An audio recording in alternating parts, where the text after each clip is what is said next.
જય જિનેન્દ્ર, સાદર વંદન. જૈન સાહિત્ય એકેડેમી ટ્રસ્ટના આ મંચ ઉપર ફરી એકવાર આપ સૌનું સ્વાગત છે અને સ્વાગત છે આપણા મુખ્ય વક્તા, આપણા વ્યાખ્યાતા શ્રી જોનીભાઈ શાહનું. જોનીભાઈ, આપણે છેલ્લા 2 કે 3 વ્યાખ્યાનો દરમિયાન જે વિશેષ વાજિંત્રો વિશે વાત કરતા હતા, એ વાજિંત્રોના સૂરનો પરિચય કરાવવાનો આજે એક વિશેષ ઉપક્રમ રાખ્યો હતો અને એટલે 20 મિનિટ આપણે એ જ પીપીટી વગાડ્યું. આવનારા આગામી 2-3 વ્યાખ્યાનો દરમિયાન પણ આપણે આ રીતે જ ચાલુ રાખશું આખી આ પ્રક્રિયા, જેને કારણે એક વાજિંત્ર અને એના સૂરથી સર્વ કોઈ પરિચિત થાય. અને તમે જે આ એક ઉપક્રમ જૈન સાહિત્ય એકેડેમી ટ્રસ્ટના માધ્યમથી આદર્યો છે, એને આપણે એક સારા અર્થમાં સાચું ફળ આપી શકીએ એવી એક અપેક્ષા છે. જૈન સંગીતનું આ એક વિશેષ અવસર કે ઉત્સવ ચાલી રહ્યો છે એવું લાગે છે. છેલ્લા 15 વ્યાખ્યાનો દરમિયાન જૈન સંગીતની વિવિધ તરાહોનો આપણે અનુભવ કર્યો. ગયા વ્યાખ્યાનમાં જોનીભાઈએ આપણને બહુ સરસ રીતે આપણા કેટલાક આચાર્યો દ્વારા રચિત કેટલીક વિશેષ કૃતિઓનો પરિચય કરાવ્યો અને એ કૃતિઓનો પરિચય કરાવતા કરાવતા એમાં કયા પ્રકારની વિશેષતાઓ રહેલી છે, એનું સંગીતના વિશ્વમાં શું મૂલ્ય છે, સંગીતમય એની જે વિશેષતાઓ છે એનો પણ પરિચય જોનીભાઈએ કરાવ્યો. આવી અનેક બીજી વાતો રાગ, લય, તાલ વિશે પણ આપણે ત્યાં થઈ.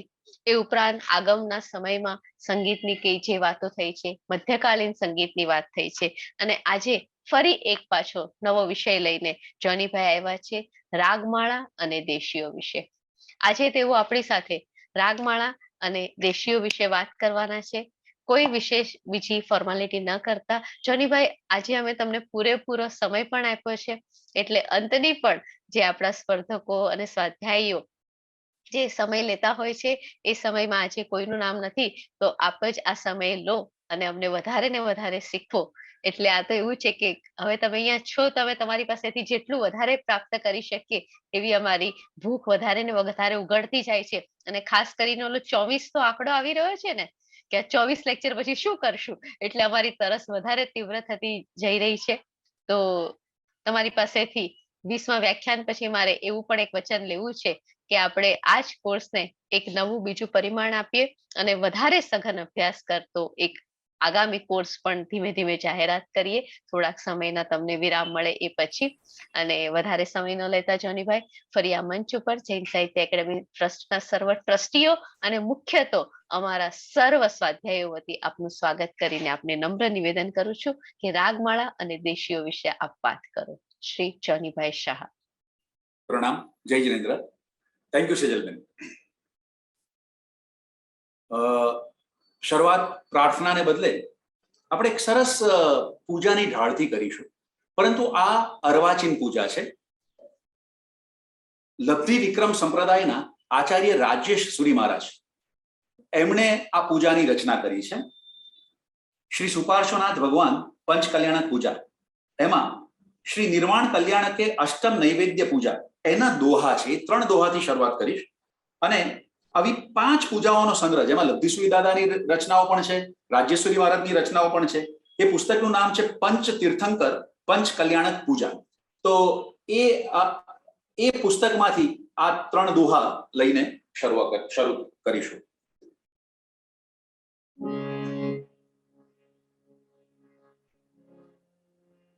જમણ કરે સુરતી જનો,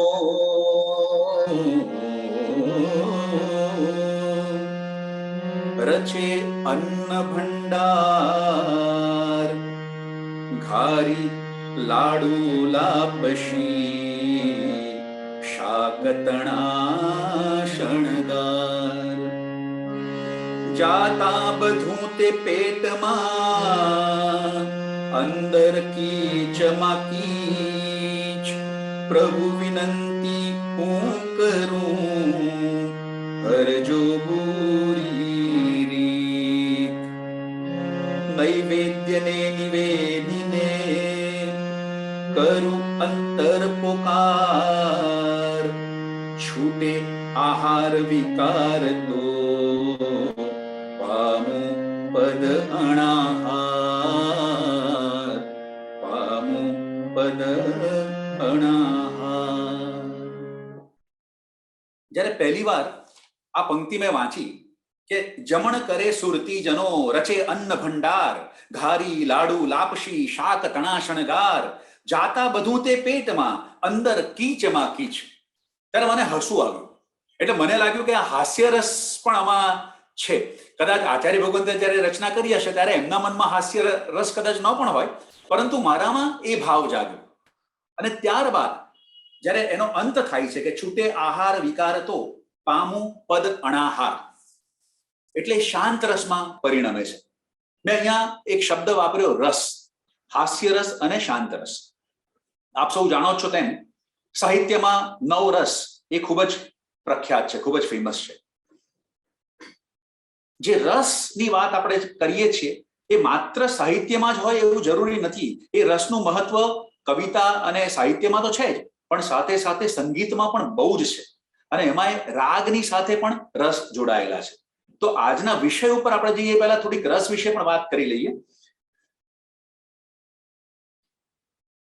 900 વર્ષ પહેલા કલિકાલ સર્વજ્ઞ આચાર્ય હેમચંદ્ર સુરીશ્વરજી થયા.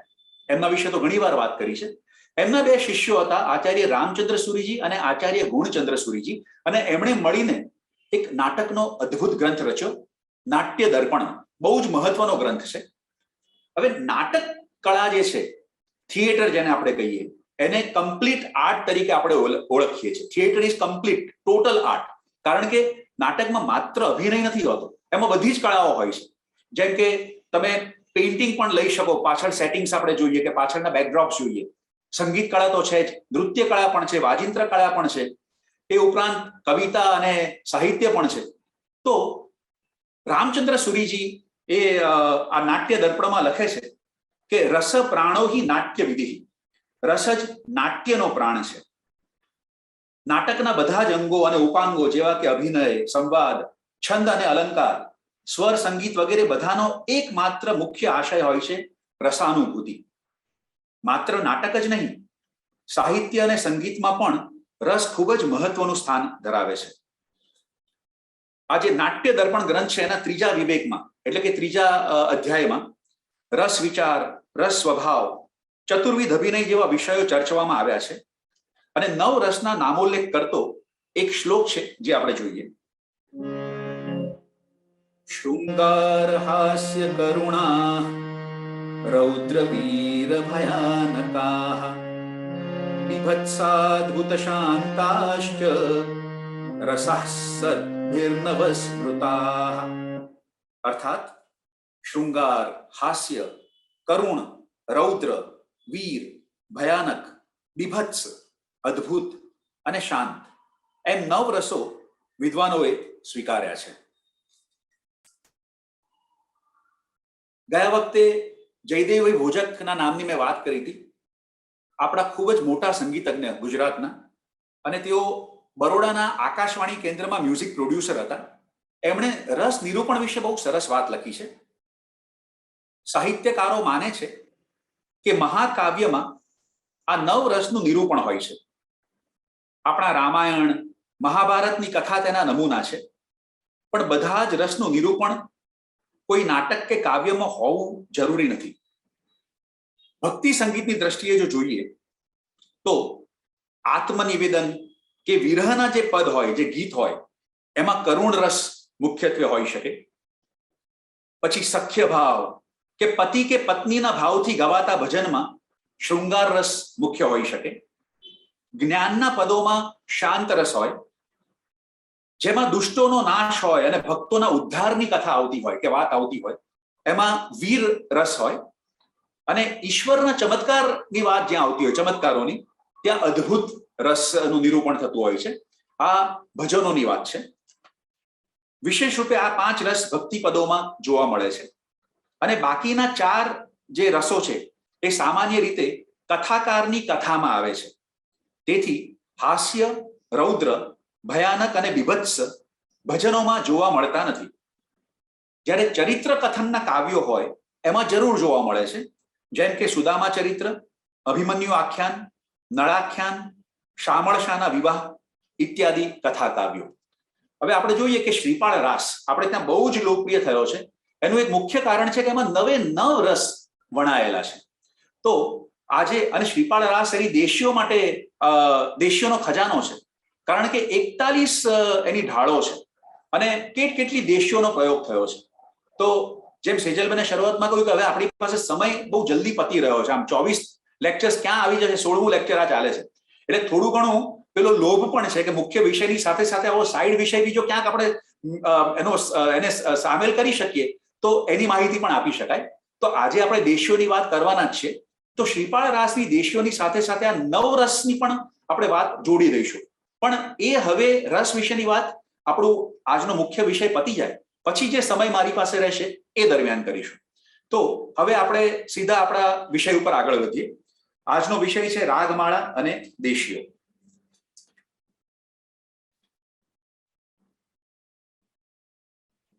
ગયા વખતે રાગમાળાની એક વ્યાખ્યા કરી હતી આપણે કે રાગમાળા એટલે જુદા જુદા શાસ્ત્રીય રાગોની માળા. વિવિધ રાગોની વિશિષ્ટ શ્રેણી બનાવીને કથનીય અને ગૂંથવામાં આવ્યો હોય છે. એટલે કે ફોર એક્ઝામ્પલ ભગવાન મહાવીરની રાગમાળા હોય, મહાવીર રાગમાળા, તો ભગવાન મહાવીરનું આખું જે જીવન ચરિત્ર છે, ચ્યવન કલ્યાણકથી લઈને નિર્વાણ કલ્યાણક સુધી, તો એની માહિતી એક કાવ્યમાં કે કાવ્યના એ પદ્યોમાં એ કડીઓમાં ગૂંથી લેવામાં આવી હોય અને વિવિધ રાગોમાં, અને એ રીતના એક રાગમાળાની રચના થતી હોય છે. હવે મારી દ્રષ્ટિએ છેલ્લા થોડા સમયમાં અથવા તો જે અદ્ભુત સંગીતના ગ્રંથો રચાયા છે, અર્વાચીન ગ્રંથો, એ કોરોના કાળ પહેલા લગભગ 2-3 વર્ષ પહેલા એક બહુ જ મહત્વનું કામ જો થયું હોય તો એ છે કલાપૂર્ણ સુરી મહારાજના સંગાડાના એમના શિષ્ય આચાર્ય તીર્થભદ્ર સુરીજી, એમણે જે ગ્રંથ સંપાદિત કર્યો છે રાગોપનિષદ, એ આ ગ્રંથ છે. મારી દ્રષ્ટિએ બહુ મહત્વનું કાર્ય આચાર્ય તીર્થભદ્ર સુરીજી અને એમના શિષ્યોએ કર્યું છે અને જૈન સમાજને, જૈન સંઘને અદ્ભુત ભેટ આ ગ્રંથ દ્વારા એમણે અર્પી છે. તો સૌ પ્રથમ રાગમાળાની વાતો આપણે આ રાગોપનિષદ ગ્રંથ દ્વારા કરીશું. ગ્રંથનું શીર્ષક છે રાગોપનિષદ, પૂર્વ મુનિવરો વિરચિત વિવિધ રાગમાળાઓનો સંચય. સંપાદક આચાર્ય તીર્થભદ્ર સુરીશ્વરજી મહારાજ સાહેબ. હવે રાગમાળા તો મુખ્ય વિષય છે જ, પરંતુ બીજા પણ મહત્વના વિષયો આ ગ્રંથમાં આવરી લીધા છે. તો સૌથી પહેલા તો વિવિધ શાસ્ત્રીય રાગ રાગિણી નિબદ્ધ જીન સ્તવના અને સ્તોત્રાનુવાદ સ્વરૂપ રાગમાળાઓ, એવી 16 રાગમાળાઓને એમણે સ્થાન આપ્યું છે, પ્રગટ અપ્રગટ બંને. ત્યારબાદ રાગ રાગિણી વર્ણનાત્મક રાગમાળાઓ, એટલે જેમાં હવે ફોર એક્ઝામ્પલ ભૈરવ રાગ હોય તો એ ભૈરવ રાગનું બાહ્ય સ્વરૂપ શું છે એ વણી લેવામાં આવ્યું હોય. તો એવી ટેકનિકલ માહિતી વાળી રાગમાળાઓ, એવી 8 રાગમાળાઓ છે. એટલે ટોટલ 24 પ્રગટ અપ્રગટ રાગમાળાઓનો સંગ્રહ રાગોપનિષદમાં થયો છે. એ ઉપરાંત બીજા ત્રણ મહત્વના વિષયો આવરી લેવાયા છે, જેમાં રાગ રાગિણી પરિચય. લગભગ 99 રાગો નો ઉલ્લેખ આ ગ્રંથમાં થયો છે ને એમાંથી ઘણા બધા રાગ રાગિણી એની માહિતી પણ સાહેબજીએ આ ગ્રંથમાં આપી છે. એ ઉપરાંત રાગ ચિત્રો, આપણા પ્રાચીન હસ્તપ્રતોમાં જે રાગ ચિત્રો રહેલા છે એનું પણ બહુ જ સરસ સંકલન છે. જેમ કે શ્રીપાળ રાસ વિશે 5 મહાગ્રંથો આપણને પ્રેમલકુમાર કાપડિયાએ આપ્યા છે, એમાં કેવા અદ્ભુત ચિત્રો છે. એવી જ રીતના રાગમાળા પણ રાગોપનિષદમાં પણ અદ્ભુત રાગા પેઇન્ટિંગ્સ આપણને જોવા મળે છે. અને 5મો વિષય છે વાદ્ય પરિચય સહ પ્રતિકૃતિઓ. હમણાં જે આપણે પીપીટીમાં વાદ્યોના ચિત્રો જોયા, આમાં તો ઘણા બધા વાજિંત્રોના ચિત્રો આપ્યા છે અને એ વાજિંત્રો માત્ર જે આગમકાલીન વાજિંત્રોના નામો મળે છે, ઉલ્લેખ મળે છે, એ વાજિંત્રો છે એવું જ નથી, પરંતુ વેસ્ટર્ન કે યુરોપિયન ઇન્સ્ટ્રુમેન્ટ જે આપણે ત્યાં આવ્યા છે તો એના પણ ચિત્રો આ ગ્રંથમાં એમણે આપ્યા છે. એટલે બહુ જ મહેનત કરીને, બહુ જ પરિશ્રમ લઈને જૈન સંઘને એક અદ્ભુત ભેટ રાગોપનિષદ દ્વારા આપી છે. હવે આપણે આગળ વાત વધારીએ એ પહેલા એક નાનકડી બીજી આડ વાત કરી દઉં. તો આજે રાગ ચિત્રોની વાત થઈ, એક રેફરન્સ એવો મળે છે કે અમદાવાદમાં દેવશીના પાડામાં એક કલ્પસૂત્રનો ગ્રંથ છે ને એમાં ઘણા બધા રાગ પેઇન્ટિંગ્સ આપેલા છે. હવે આ રેફરન્સ મેં વાંચ્યો હતો અને ગઈકાલે સુરતથી એક રિસર્ચ સ્કોલરનો ફોન આવ્યો, શિલ્પાબેન નામ છે એમનું, અને તેઓ સંગીત ઉપર પીએચડી કરી રહ્યા છે. તો તો એમની સાથે કેટલીક ચર્ચા થતી હતી. તો એમણે પણ આ જ કલ્પસૂત્રના એની વાત કરી. એમણે પણ હજુ એ જોયું નથી, પરંતુ એમને એક બીજો રેફરન્સ એ પણ મળ્યો છે કે મેં જે આ કલ્પસૂત્રના પ્રતની વાત કરી એમાં માત્ર રાગ આધારિત પેઇન્ટિંગ્સ જેવું નથી, પણ વિશેષતા એ છે કે એમાં સ્વર આધારિત પેઇન્ટિંગ્સ પણ છે. હવે નોર્મલી આપણે રાગ પેઇન્ટિંગ્સ વિશે સાંભળ્યું છે, પણ ષડજ તો સા ઉપર પેઇન્ટિંગ હોય, રે તો રે ઉપર પેઇન્ટિંગ હોય, એવું ક્યારેય સાંભળ્યું નહોતું. પણ એ માહિતી નવી મળી છે. હજુ એમણે પણ આ પ્રત જોઈ નથી, પરંતુ જો એવું કંઈક મળે તો બહુ યુનિક આપણને મળશે. એટલે કેવા કેવા કાર્યો આપણે ત્યાં થયા છે એ માત્ર શેર કરું છું. હવે આગળ વધીએ તો જે રાગમાળાઓ લીધી છે 24 રાગમાળા, એમાં શરૂઆતમાં ચરિત્રાત્મક રાગમાળાઓ છે 16. તો એમાં વિવિધ રાગોમાં રચના થઈ છે.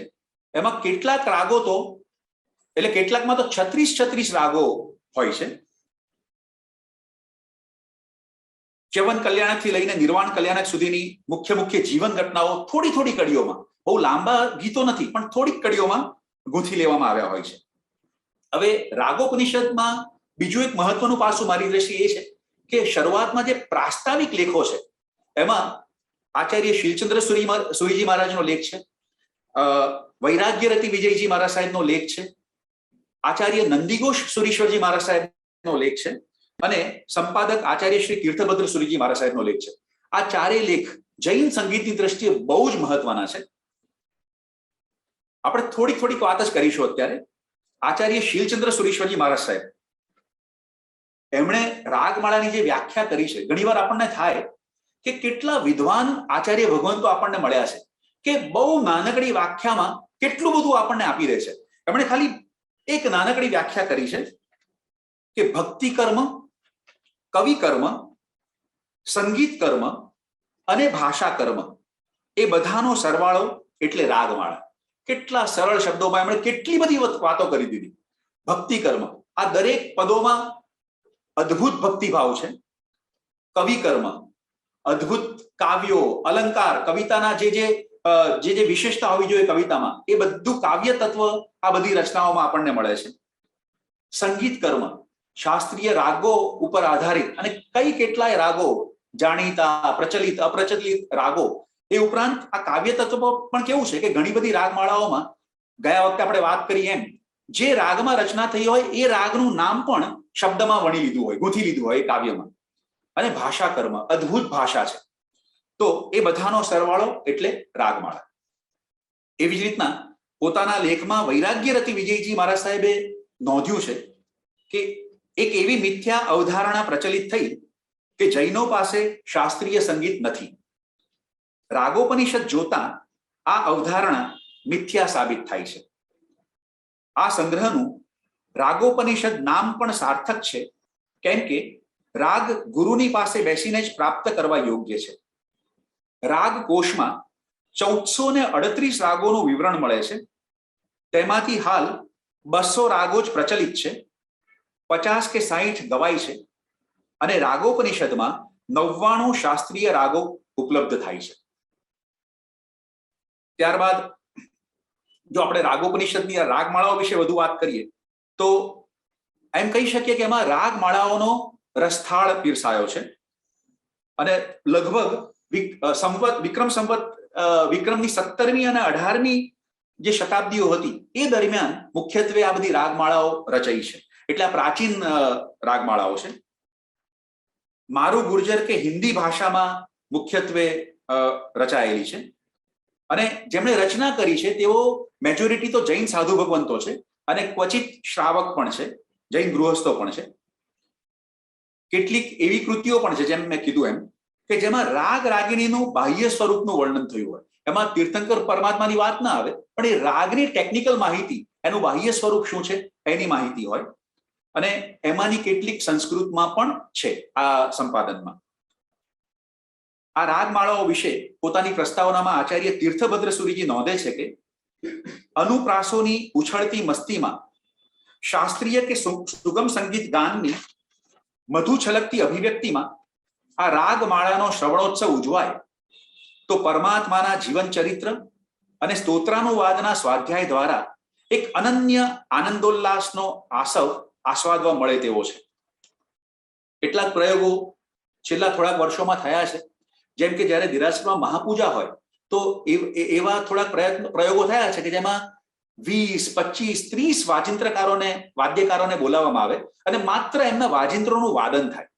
તો એવો જ પ્રયોગ જે આચાર્ય તીર્થભદ્ર સુરી મહારાજ એમાં નોંધે છે ને, એવો કરવા જેવો છે. આ જે રાગોપનિષદ ગ્રંથ છે, એમાં જે 24 રાગમાળાઓ છે, એ રાગમાળાઓનું શાસ્ત્રીય રાગોમાં જો ગાન થાય તો પણ એક અદ્ભુત ખજાનો જળવાઈ રહે. બેસિકલી પુસ્તક રૂપે તો જળવાય જ છે, કારણ કે આ રાગોપનિષદ પુસ્તક પ્રગટ થઈ ગયું છે, પરંતુ માત્ર એ પુસ્તકમાં ન રહેવું જોઈએ. Music is a practical art, એ ગવાવવું જોઈએ. તો આપણે આશા રાખીએ કે આ દિશામાં પણ આપણા આચાર્ય ભગવંતો વિચારે અને પ્રેક્ટિકલી આ રાગમાળાઓનું ગાન થાય વિવિધ મહોત્સવોમાં. આગળ તીર્થભદ્ર સુરીજી લખે છે, એક મહત્વની વાત આ રાગમાળાઓ દ્વારા વ્યંજિત થાય છે. બહુ સરસ વાત એમણે કરી છે. હું સંપૂર્ણપણે એટલે જ્યારે મેં વાંચ્યું ત્યારે મને ખરેખર બહુ આદર થયો આપણા સાધુ ભગવંતો અને સાધ્વીજી ભગવંતો ઉપર, ને બહુ જ આનંદ થયો આ વાત વાંચીને. જૈન સાધુનું જીવન નિરપેક્ષ વૃત્તિનું અને સમસ્ત સાંસારિક સુખ સામગ્રીઓથી પર હોવાથી સાદગી ભર્યું જરૂર છે, પરંતુ સાવ વૃક્ષ કે નીરસ નથી. જૈન સાધુ વર્ગમાં પણ સંગીતનું રસિક જ્ઞાન ઊંડાણથી હતું. તેના વિના આટલા શાસ્ત્રીય રાગોમાં આવી સુંદરતમ રચનાઓ ન થઈ શકે. ફલિતાર્થ એ જ કે જૈન સાધુ જીવન સાદું જરૂર છે, પરંતુ સાથે સુસ્વાદુ પણ છે. આ બહુ મહત્વની વાત એમણે કરી કે જૈન સાધુ જીવન સાદું જરૂર છે, પરંતુ સાથે સુસ્વાદુ પણ છે. હવે આ રાગમાળાઓમાંથી એક નાનકડું ઉદાહરણ આપણે લઈશું. ન્યાય સાગરજી રચિત શ્રી મહાવીર સ્વામી રાગમાળા વિક્રમ સંવત 1784 વર્ષે રાંદેરના ચાતુર્માસ દરમિયાન ન્યાય સાગરજીએ એની રચના કરી. કુલ 36 ઢાળની 101 કડીમાં પ્રભુ વીરનું જીવન વર્ણવાયેલું છે. એટલે આપ વિચાર કરો કે ઓન એન એવરેજ દરેક ઢાળમાં 3 કડી ઓન એન એવરેજ છે. એટલે બહુ ટૂંકાણમાં વાતો રજૂ થાય છે રાગમાળાઓમાં.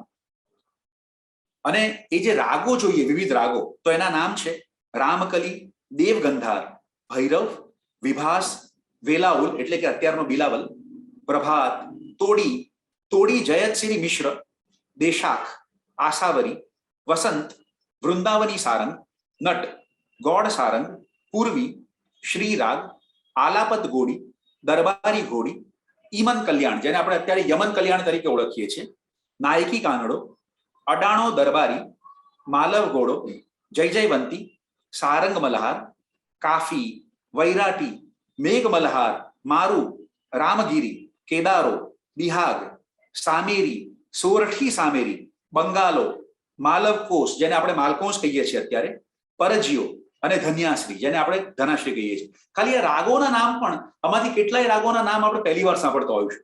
તો કેવું મહત્વનું કાર્ય આ રાગમાળાઓ, કેવા રાગો આ રાગમાળાઓ દ્વારા સચવાયા છે. અને એ જમાનામાં આપણા સાધુ ભગવંતો આ રાગો વિશે માત્ર માહિતી નહોતા રાખતા. કદાચ ઘણા સાધુ ભગવંતો શાસ્ત્રીય રીતના પણ એ ગાઈ શકતા હતા.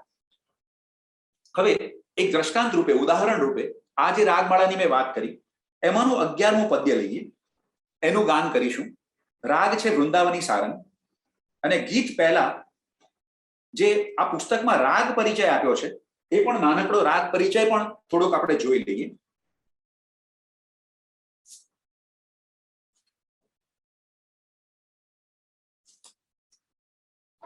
રાગ વૃંદાવની સારંગ. તો જમણા પેજ ઉપર રાગોપનિષદ ગ્રંથમાં આ પદ આપ્યું છે અને ડાબા પેજ ઉપર રાગ પરિચય છે વૃંદાવની સારંગ. તો એમાં કેવો પરિચય આપ્યો છે એ પણ જાણવા માટે જ આ ઉદાહરણ આપું છું કે થાટ તો કાફી એટલે કયો થાટ છે એ આપણને ખબર પડે આ રાગનો. પછી જાતિ, આ વિશે આપણે પહેલા પણ વાત કરી ચૂક્યા છે.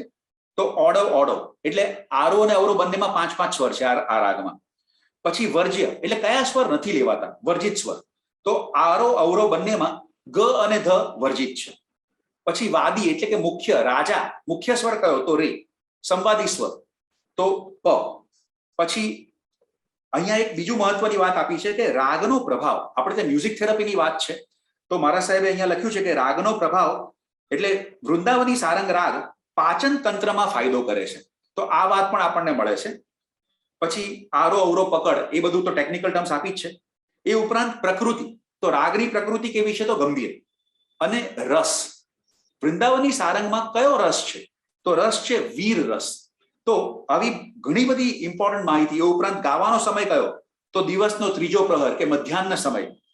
તો આ માહિતી પણ મળે. પછી વધારે થોડું વિવરણ છે, તો 1-2 પોઈન્ટ્સ વાંચીશ ખાલી, કે આ રાગ અત્યંત મધુર અને લોકપ્રિય છે. એ ઉપરાંત આ રાગનો પ્રચાર ગુજરાત અને મારવાડમાં અધિક છે. વૃંદાવની આ નામથી વૃંદાવનમાં શ્રી કૃષ્ણની રાસલીલા સાથે તેનો ખાસ સંબંધ મનાય છે. લોક સંગીતમાં, ભજન તથા હોળી જેવા પ્રબંધોમાં આ રાગ ઓતપ્રોત છે. તો આવી ઘણી બધી માહિતી આ બધા રાગો વિશે આપણને રાગોપનિષદ ગ્રંથમાં આચાર્ય ભગવંત અને એમના શિષ્યોએ આપી છે. હવે આ ઉદાહરણ રૂપે ગીતનું ગાન કરીશું આ પદનું.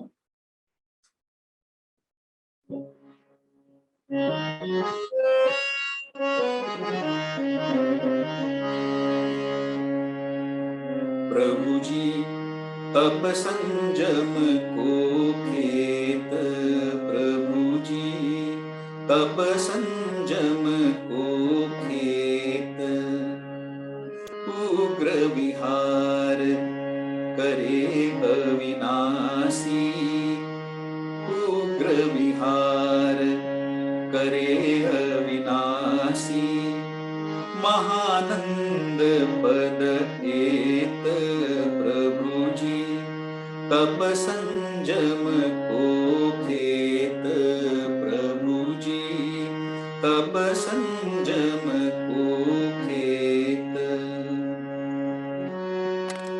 આધો ચીર બાંભન કૂદીનો, અર્ધ દરે જગનેત, તીક્ષે ફીરી વરસલી શોભી, સો બાંભન લખ લેત, પ્રભુજી તપ સંજમ કો ખેત, પ્રભુજી તપ સંજમ કો ખેત.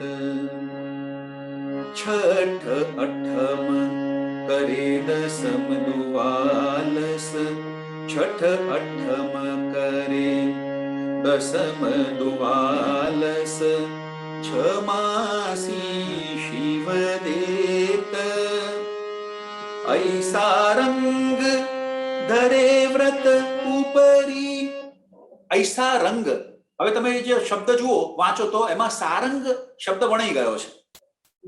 ऐसा रंग धरे व्रत ઉપરી, ભવ જલ તારણ સેત, પ્રભુજી તપ સંજમ કો ખેત, પ્રભુજી તપ સંજમ કો ખેત, પ્રભુજી તપ સંજમ કો ખેત.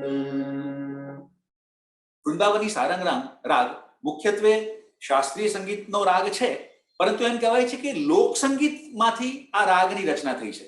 અને એટલા જ માટે આ રાગ આપણે ત્યાં ખૂબ જ લોકપ્રિય રહ્યો છે. આપણે ઘણી બધી પૂજાઓમાં ક્યાંક ને ક્યાંક આપણા સ્તવનોમાં આપણને આ વૃંદાવની સારંગ રાગ સંભળાતો હોય છે. અને એટલા જ માટે આ રાગ મેં પસંદ કર્યો, કારણ કે પ્રમાણમાં આપણે બધાએ ક્યાંક ને ક્યાંક એના સ્વરો સાંભળ્યા છે. આપણા લોકગીતોમાં પણ સાંભળ્યા છે, જેમ કે નરસિંહ મહેતાના પેલું રચના છે, વાવાયા ને વાદળ ઉમટ્યા. તો આવા ઘણા બધા લોકગીતોમાં પણ વૃંદાવની સારંગ રાગના સ્વરો છે. હવે આ તો આપણે ભગવાન મહાવીર રાગમાળાની વાત કરી. મુખ્યત્વે આ જે રાગમાળાઓ છે એમાં શ્રી આદિનાથ ભગવાન, શ્રી શાંતિનાથ ભગવાન, શ્રી નેમિનાથ ભગવાન, શ્રી પાર્શ્વનાથ ભગવાન અને શ્રી મહાવીર સ્વામી ભગવાનના જીવન ચરિત્ર ઉપર રચાયેલી છે. અને નેમિનાથ ભગવાનની ઘણી બધી રાગમાળાઓ, આ જે 16 રાગમાળાઓ છે એમાં આપણને મળે છે. ઉપરાંત 24 તીર્થંકર પ્રભુની સ્તવના તેમજ આપણા જૈન સંઘમાં જે અત્યંત પ્રચલિત બંને ભક્તિ સ્તોત્રો છે, ભક્તામર સ્તોત્ર અને કલ્યાણ મંદિર સ્તોત્ર, એના ભાવાનુવાદ પણ આ રાગમાળાઓમાં 2 રાગમાળાઓ એવી છે કે એના ભાવાનુવાદના પદો આપણને મળે છે. લગભગ 17મી સદીમાં શ્રી સહજ વિમલજીએ શાંતિનાથ રાગમાલાની રચના કરી છે અને માત્ર 16 ઢાળની 35 કડીમાં શ્રી શાંતિનાથ પ્રભુનું ચરિત્ર આલેખ્યું છે. 15મી ઢાળમાંના ઉલ્લેખમાં રાગમાલાની રચનાનો ઉદ્દેશ પ્રગટ થયો છે ને એમણે લખ્યું છે કે ઈમ રાગ કુસુમ માલા કરી મયી પૂજા કીની અતિ ખરી, અર્થાત રાગના પુષ્પોની માળા બનાવી અને એ માળા દ્વારા પ્રભુની પૂજા કરી. આપણે ત્યાં દ્રવ્ય પૂજા અને ભાવ પૂજાની વાત આવે છે. શ્રાવક શ્રાવિકાઓ દ્રવ્ય પૂજા અને ભાવ પૂજા બંને કરે છે, જ્યારે સાધુ સાધ્વીજી ભગવાન તો માત્ર ભાવ પૂજા કરે છે. પરંતુ જો આ કેવી અદ્ભુત ભાવ પૂજા છે. રાગોની માળા એ અર્પણ કરવામાં આવી તીર્થંકર પરમાત્માને અને એ દ્વારા આ ભાવ પૂજા થઈ. આ ઉદ્દેશ્ય પણ એમણે કહ્યો કે ઈમ રાગ કુસુમ માલા કરી મયી પૂજા કીની અતિ ખરી. ત્યારબાદ બીજું એક દ્રષ્ટાંત લઈએ તો પ્રાયઃ 18મી શતાબ્દીમાં રચાયેલી પુંજરાજ કૃત 24 જીન રાગમાલા 24 તીર્થંકર પરમાત્માના ગુણગાન સ્વરૂપે રચાઈ છે. આ રચનાની સૌથી મોટી વિશેષતા એ છે કે કવિએ રાગ રચનાની સાથે તે રાગ કયા તાલમાં વણાયેલા છે તેનો પણ ઉલ્લેખ કર્યો છે. એનો જે શરૂઆતનો એક દુહો છે એ આપણે જોઈએ.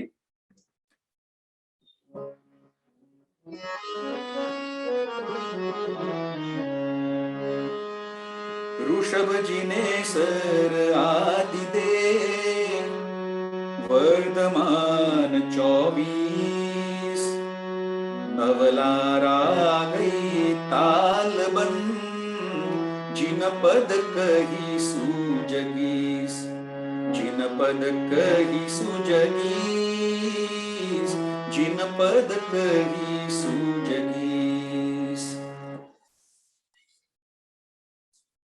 જે તાલોના નામો એમણે આપ્યા છે, એટલે કે આ રાગમાળાના પદો જે તાલોમાં નિબદ્ધ થયા છે એના નામ છે વિપતાલ, ઇકતાલ, યતિતાલ, રૂપકતાલ, ચિતતાલ, જતિતાલ, ચીપતાલ, જીતતાલ અને તીવ્રતાલ.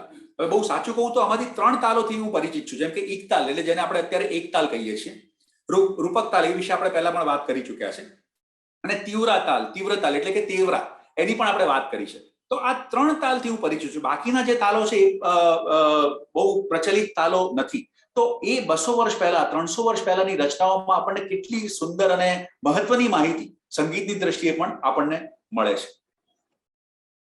હવે 24 માંથી જે છેલ્લી 8 રાગમાળાઓ છે જેમાં રાગ રાગિણીનું બાહ્ય સ્વરૂપ એનું વર્ણન કરવામાં આવ્યું છે, તો એમાંથી એક દાખલો લઈએ.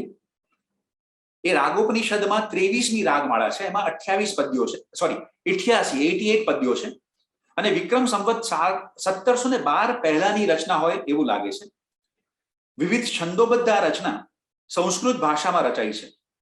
મૂળ 6 રાગ, દરેક રાગની 5-5 રાગિણી તથા 8-8 પુત્રોના ચિત્ર શબ્દોમાં ઉતાર્યા છે. એકાદ રાગિણી કે પુત્રની સંખ્યામાં ફરક છે, પણ નોર્મલી રાગ 5 રાગિણી અને 8 પુત્ર એ રીતના ક્રમ જાળવ્યો છે. એમાં માત્ર એક કડી આપણે જોઈશું એક દ્રષ્ટાંત તરીકે. રાગ ભૈરવનું વર્ણન છે, સંસ્કૃત છે અને શ્રદ્ધરા છંદમાં આ શ્લોક રચ્યો છે. શુભ્રાંગ શુભ્રવાસા શિરસી શશિધર શૃંગવાદ્યશ્ચ હારી શંભોર્વક્ત્રાબ્જ ભાજો દ્રુતગલ કરલો ભૈરવો રક્ત નેત્ર ધત્તે શૂલમ કપાલમ દ્યુમણિ મણિમયે કુંડલે કર્ણયુગ્મે તારમ જૂટમ જટાલમ શરદિ સુરગુણૈર ગીયતે પ્રાત્મરેષ. હવે આખું રાગમાલા પેઇન્ટિંગ જે કહીએ, મને તો એમ લાગે છે કે આવી બધી રચનાઓ ઉપરથી જ કદાચ પછીથી આ રાગ ઉપરના પેઇન્ટિંગ્સ બનવા લાગ્યા હશે. એ ઉપરાંત સંગીતમાં રાગોને દેવ સાથે જોડ્યા છે શાસ્ત્રીય સંગીતમાં, ભારતીય શાસ્ત્રીય સંગીતમાં. અને રાગ ધ્યાનની પણ એક વિશેષ વાત, એક મિસ્ટિક વાત ઘણીવાર આપણા સાંભળવામાં આવે છે. તો જુઓ તમે આ શ્લોક જુઓ તો આપણને લાગે કે ભૈરવ રાગનું ધ્યાન એ એના દેવનું ધ્યાન, શંકરનું જે ભૈરવ સ્વરૂપ છે એ કદાચ એ સ્વરૂપની વાત આમાં છે અને એનું ધ્યાન કદાચ કરવામાં આવતું હોવું જોઈએ. રાગ ધ્યાન વિશે વધારે માહિતી તો મારી પાસે નથી, પણ એવું લાગી રહ્યું છે. જે આ રચનાઓ મેં રાગોપનિષદમાં જોઈ એ પ્રમાણે.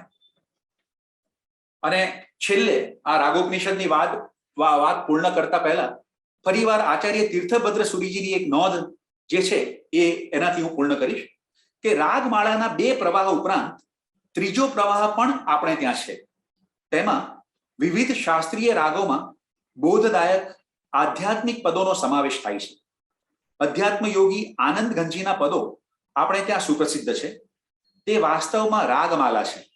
એવું કહેવા પાછળ પ્રબળ હેતુ એ છે કે વિવિધ જ્ઞાન ભંડારોમાંથી આનંદ ગંજીકૃત રાગમાલાની અનેક પ્રતો પ્રાપ્ત થઈ છે. આ ઉપરાંત બનારસી દાસના રાગમાલા સ્વરૂપ આધ્યાત્મિક પદોની એક હસ્તપ્રતમાં અથ રાગમાલા લખીને બનારસી દાસના 2 પદો આપ્યા છે. રાગ ભૈરવમાં યા ચેતન કી સબ શુદ્ધિ ગઈ અને રાગ રામકલીમાં ચેતન તું તિહું કાલ અકેલા. આગળની પ્રત પ્રાપ્ત થતી નથી. તો આ પણ એક ત્રીજો પ્રવાહ છે તીર્થભદ્ર સુરીજી મહારાજ સાહેબની દ્રષ્ટિએ. અને બનારસી દાસીની જે વાત થઈ એમાં માત્ર 2 જ પદો મળે છે. આપણે આશા રાખીએ કે એવું સંશોધન થાય અને જાગૃતિપૂર્વક જ્ઞાન ભંડારોમાં પણ થોડું સંશોધન કરીને જો આ બાકીના પદો પણ મળે તો એક બહુ સરસ બનારસી દાસ જેવા વિદ્વાન કવિ અને એમની રચનાઓ પણ આપણા સમાજને ફરી પ્રાપ્ત થાય તો એ ખૂબ આનંદની વાત રહેશે. આશા રાખીએ કે કોઈ જ્ઞાન ભંડારમાં એમના પદો સચવાયેલા હોય અને રાગમાળા સચવાયેલી હોય. તો થોડી વાતો આપણે રાગમાળા વિશે કરી, ખાસ કરીને રાગોપનિષદ ગ્રંથ વિશે કરી. અને હવે આપણે આજનો જે બીજો વિષય છે દેશી, બહુ જ મહત્વનો વિષય છે, એના ઉપર એની થોડી વાતો કરીએ. અત્યાર સુધીના ઘણા સ્વાધ્યાયમાં આપણે દેશીઓ વિશે ઘણી બધી વાતો કરી છે. ખાસ કરીને આપણી જે પૂજાઓ રચાઈ છે એમાં પણ દેશી વિશે વાત થઈ છે. અને કેવી રીતના દેશી ઓળખી શકાય એના ઉપર પણ આઈ થિંક મહત્વનો સ્વાધ્યાય આપણે કર્યો છે. હવે આજે હું જે વાત કરવાનો છું ખાસ કરીને દેશી ઉપર, ગયા વખતે આ ગ્રંથ આ પુસ્તક મેં બતાવ્યું હતું, બહુ જ મહત્વનું પુસ્તક છે. ગુજરાતમાં સુગમ સંગીતની ઉત્ક્રાંતિ તથા અન્ય લેખો, લેખક જયદેવભાઈ ભોજક, જેમની વાત ગયા વખતે પણ કરી હતી ને આજે પણ કરી હતી. તો એમના આ પુસ્તકમાં 2 ચેપ્ટર્સ જૈન ધર્મ અને સંગીતને લગતા છે. એક ચેપ્ટરનું ટાઇટલ છે કે સંગીત ક્ષેત્રે જૈનોનો ફાળો અને બીજું ચેપ્ટર છે સુગમ સંગીતના જૂના સ્વરૂપો સાચવનાર જૈન ધર્મ. હવે એમાં સંગીતને લગતી, ખાસ કરીને દેશીઓને લગતી મારી દ્રષ્ટિએ અમુક બહુ જ મહત્વની વાત જયદેવભાઈએ કરી છે. આટલા મોટા વિદ્વાન જ્યારે અમુક વાતો કરે ત્યારે એને બહુ જ મહત્વ આપવાની જરૂર છે. અને એટલા માટે આ બંને ચેપ્ટરમાંથી અને ઉપરાંત એમનો આ સમગ્ર પુસ્તકમાંથી મેં થોડીક જે નોંધો કરી છે તો એના દ્વારા આપણે આ દેશીઓને આજે વધારે ગહનતાથી કે એની વિશેષતા થોડી સમજવાનો પ્રયત્ન કરીશું. જયદેવભાઈ લખે છે કે જૈન પરંપરામાં રાગ સંગીત ખૂબ વ્યવસ્થિત રીતે પ્રચલિત હતું, પરંતુ ભાષામાં સંસ્કૃતને સ્થાને લોકભાષા અને સંગીતમાં રાગ સંગીતને સ્થાને લોક સંગીતનો જૈનોએ સ્વીકાર કર્યો હતો. આથી જૈન સંપ્રદાયમાં બંને માટે એક સરખો આદર હતો. છતાં બહુમતી સમાજ રાગ સંગીતમાં સમજણ ધરાવતો ન હોવાથી આ સમાજમાં પોતાનું નિજી સંગીત, જેને તેઓ દેશી નામ આપી ઓળખતા, તે લોક સંગીત ખૂબ પ્રચલિત થયું. જૈન સમાજમાં ગવાતા સ્તવનો અને ભક્તિ રચનાઓમાં રાગ સંગીત વખત જતા ઓછું થયું, છતાં જળવાયું છે, પણ દેશીનું પ્રમાણ વધારે છે. તો આપણે જૈનોએ વધારે પડતી દેશી ઢાળોને પસંદ કરી, દેશી સંગીતને પસંદ કર્યું. શાસ્ત્રીય સંગીત તો રહ્યું જ, રાગદારી સંગીત પણ રહ્યું, પરંતુ પ્રમાણમાં જો જોવા દઈએ અને એટલે જ આપણી પૂજાઓ અને બધું લોક સંગીતના ઢાળોમાં દેશીઓમાં વધુ ગવાય છે. બીજો એક મહત્વનો મુદ્દો એમણે લખ્યો છે કે જૈન દેશીઓમાં પણ રાગનો ઉપયોગ જોવા મળે છે. આમ તો દેશી શબ્દ એટલે રાગેતર ગીત રચના એવી સામાન્ય સમજ છે, પરંતુ ઘણા જૂના સમયથી આપણે ત્યાં જે પદ રચના થતી એ રાગ સંગીતમાં થતી હતી. હવે ઘણી પૂજાઓમાં કાલિંગડો આ શબ્દ આપણને જોવા મળે. હવે કાલિંગડો રાગ જે છે એ બેસિકલી અત્યારે શાસ્ત્રીય રાગમાં પણ ભૈરવ થાટનો રાગ છે અને રાગ તરીકે પણ ગવાય છે. વાજિંત્રોમાં પણ તમને કાલિંગડો રાગ સાંભળવા મળે, સિતાર ઉપર ને બધે લોકપ્રિય રાગ છે. પરંતુ આપણે ત્યાં ઘણી બધી દેશીઓ આ કાલિંગડા રાગમાં આપણને મળે છે, આપણી પૂજાઓમાં પણ. ત્રીજો એક મહત્વનો મુદ્દો જયદેવભાઈ લખે છે કે 6 રાગ અને 36 રાગિણી એ સિદ્ધાંત મુજબ જે રાગો હતા તે પૈકી ઘણા રાગો જુદા જુદા સંપ્રદાયોમાં પ્રચલિત થયા, પણ તેમાં ભક્તિ મુખ્ય અને સંગીતની અન્ય ક્રિયાઓ ગૌણ થવાથી ઉપયોગી રાગોની સંખ્યા મર્યાદિત થઈ. હવે એક પ્રશ્ન થોડા વખત પહેલા આવ્યો હતો કે આપણે ત્યાં મુખ્યત્વે કયા રાગો ગવાય છે કે શીખવામાં આવે છે. તો જેમ રાગોપનિષદમાં તો 99 રાગોની વાત થઈ અને એમ કહેવાય છે કે 40-50 રાગો બહુ જ લોકપ્રિય છે, પરંતુ આપણા જેમ કે ભક્તિ પ્રવાહો જોઈએ તો એમાં ગુરુદ્વારામાં તમને 32 રાગો સાંભળવા મળે ને શ્રી રાગને ત્યાં બહુ જ મહત્વ આપવામાં આવે છે. એમ આપણે ત્યાં પણ 15-20 રાગોનું જ ચલણ વધારે રહ્યું છે આપણી દેશીઓમાં પણ, જેમાં ખાસ કરીને કાલિંગડો છે, પછી આજે જે વૃંદાવની સારંગાયો, તો એવા રાગો, રાગ પીલું છે, ભૈરવી છે, એવા રાગો જ વધારે પડતા ગવાયા છે. અને ક્યાંક રચનાઓ મળે છે આપણને, પણ રેગ્યુલર જે શાસ્ત્રીય રાગો ગવાય છે તો એમાં પ્રમાણમાં આ રાગો વધુ લોકપ્રિય છે. એક બીજી નોંધ જયદેવભાઈ કરે છે કે આનંદગંજી અને સમય સુંદરજીની રાગ સંગીતની રચનાઓ ઘણી મળે છે, તો યશો વિજયજીએ દેશી સવિશેષ પ્રયોજી છે. વખત જતાં રાગ સંગીતનું પ્રમાણ ઘટતું ગયું અને દેશીઓનું પ્રમાણ વધતું ગયું. હવે સમય સુંદરજી એમની પણ ખૂબ જ અદ્ભુત રચનાઓ છે અને એક રેફરન્સ તો એવો પણ મળે છે કે સમય સુંદરજીએ એક ગીત રચ્યું છે, જીનચંદ્ર સૂરી ગીત. એમાં એમણે 36 રાગિણીના નામોનો ઉલ્લેખ કર્યો છે અને બીજા એક સ્તવનમાં એમણે 44 રાગોના નામોનો ઉલ્લેખ કર્યો છે. તો સમય સુંદરજી પણ સંગીતના એક મહાજ્ઞાની હતા, મહાજ્ઞાતા હતા, ખાસ કરીને રાગધારી સંગીતના.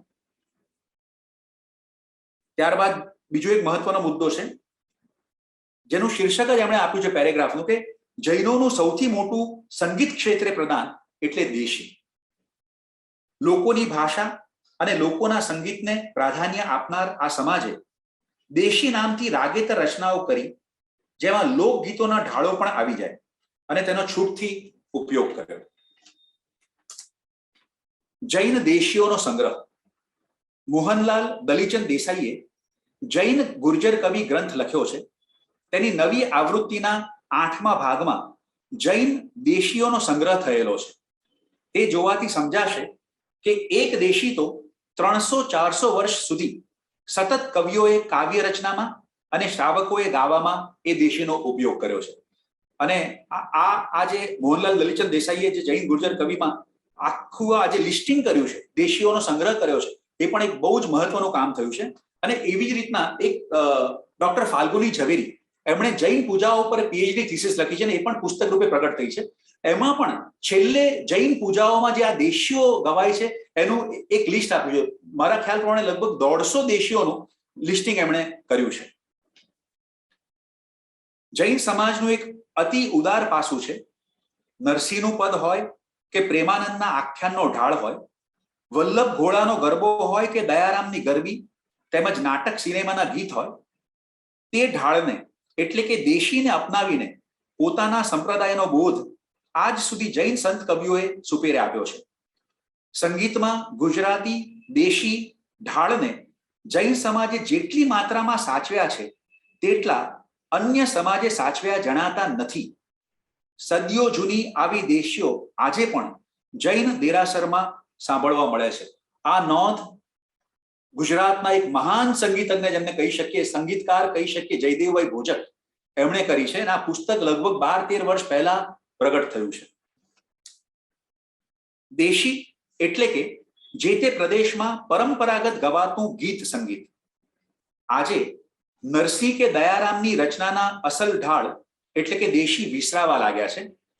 પણ નંદ કુંવર કેડે પડ્યો કેમ ભરીએ ને તીરથની આસાતના કેમ કરીએ એ જૈન પદ સ્વરૂપે એ ગવાય છે. હવે આપ વિચાર કરો, આ તીરથની આસાતના કેમ કરીએ એ તો આપણે ગાઈએ જ છે, જેમ કે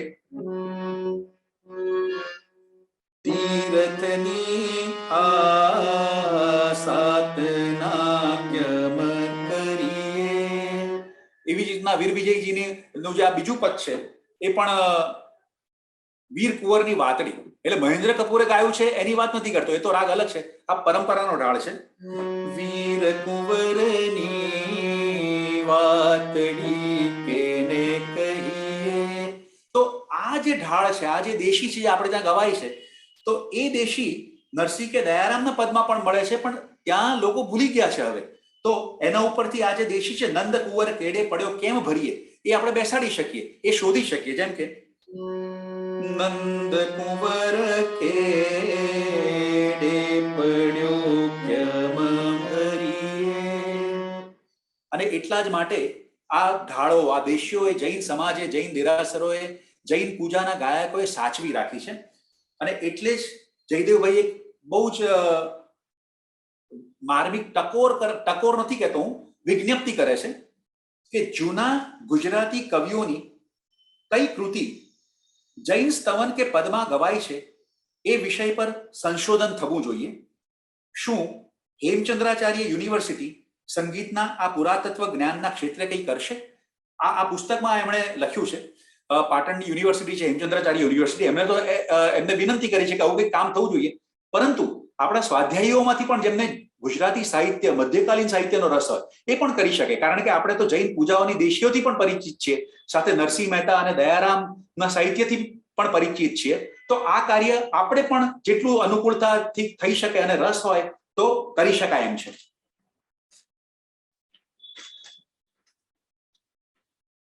પ્રાચીન ગુજરાતીમાં જૈન ફાગુ કાવ્યો મળ્યા છે, તે નરસિંહ મહેતા પૂર્વેના છે. આ ફાગુ કાવ્યોમાં ગેય પદ રચના છે, પરંતુ એ કેવી રીતે ગવાતા હશે તેની કલ્પના જ કરવી નહીં. હવે આપ વિચાર કરો, નરસિંહ મહેતા 400 વર્ષ પહેલા થયા. એ પહેલા એટલે હેમચંદ્રાચાર્યથી લઈને નરસિંહ મહેતા સુધીનો જે કાળ છે, 400-500 વર્ષનો ગાળો, એમાં પણ કઈ કેટલી રચનાઓ છે. પણ જયદેવભાઈ પણ બહુ સ્પષ્ટપણે માને છે કે એ જે રચનાઓના ઢાળ હતા એ અત્યારના એની સાથે આપણે કઈ રિલેટ કરવું બહુ અઘરું છે.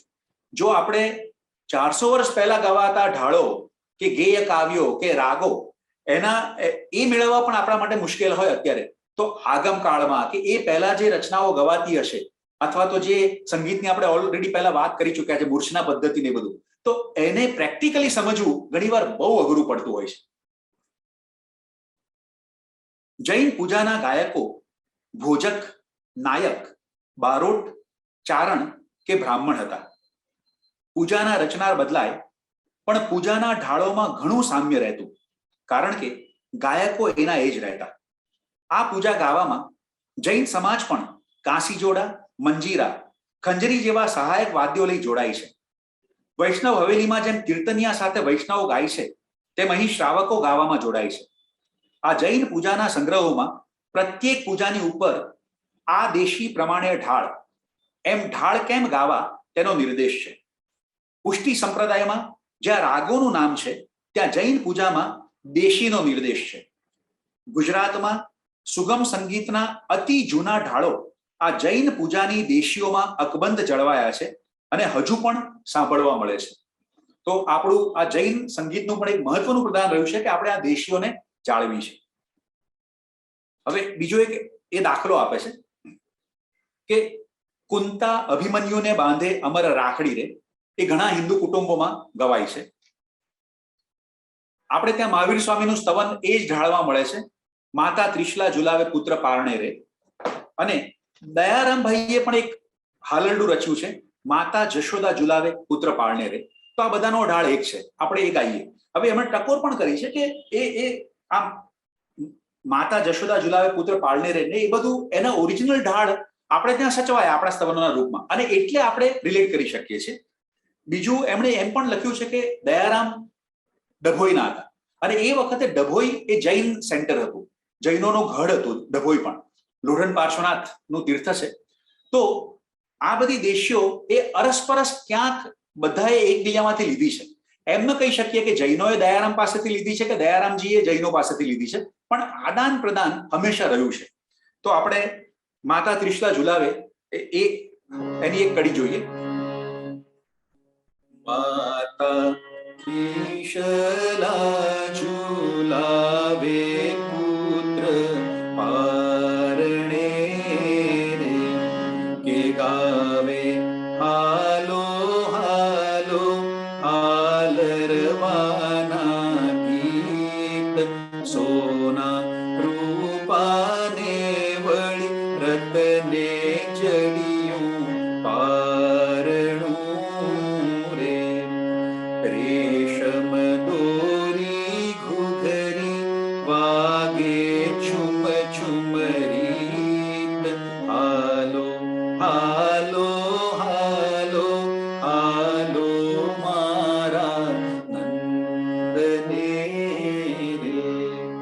આપણે ત્યાં પર્યુષણમાં આ હાલરડું મહાવીર જયંતિના દિવસે પ્રતિક્રમણમાં ગવાતું હોય છે. એટલે આપણે આ ઢાળને જીવંત રાખી છે. હવે દયારામજીની જ એ પંક્તિ આ રાગમાં આપણે આરામથી ગાઈ શકીએ, જેમ કે માતા જશોદા ઝુલાવે પુત્ર પારણે રે. તો એ ઢાળ આપણે જીવતો રાખ્યો એટલે આપણે આ રિલેટ કરી શકીએ છીએ. એવી જ રીતના પેલી પંક્તિ પણ મેં જે વાત કરી એ પણ આ ઢાળમાં બેસાડી શકીએ.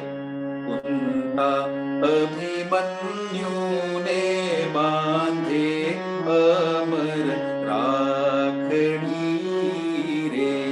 તો આ જૈન દેશીઓને કારણે ગુજરાતી સુગમ સંગીત કે મધ્યકાલીન સંગીત એની પણ ઘણી દેશીઓ જીવંત રહી શકે છે અને ફરીવાર એને આપણે લોકોને ગાતા કરી શકીએ છીએ. હવે નોર્મલી સ્વાધ્યાયમાં આપણો ઉદ્દેશ્ય ક્યારેય કોઈની ભૂલ કાઢવાનો હોતો નથી. આપણા આ બધા ગુરુજનો છે, મોટા મોટા સંગીતજ્ઞો છે, છતાં પણ જ્યારે સ્વાધ્યાય કરતા હોઈએ ત્યારે ક્યાંક પુસ્તકમાં કોઈ મહત્વની પ્રિન્ટિંગ મિસ્ટેક થઈ હોય તો મારી દ્રષ્ટિએ એના તરફ મારું ધ્યાન ખેંચવું મને યોગ્ય લાગે છે. તો હમણાં આપણે જે પુસ્તકની વાત કરી રહ્યા છે, ગુજરાતમાં સુગમ સંગીતની ઉત્ક્રાંતિ, એમાં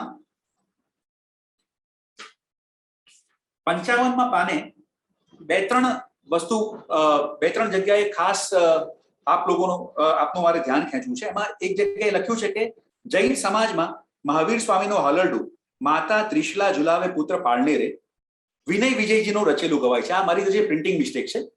આપણે ત્યાં આ જે હાલરડું છે દીપ વિજયજી મારા સાહેબની રચના છે. ત્યારબાદ એ જ પાના ઉપર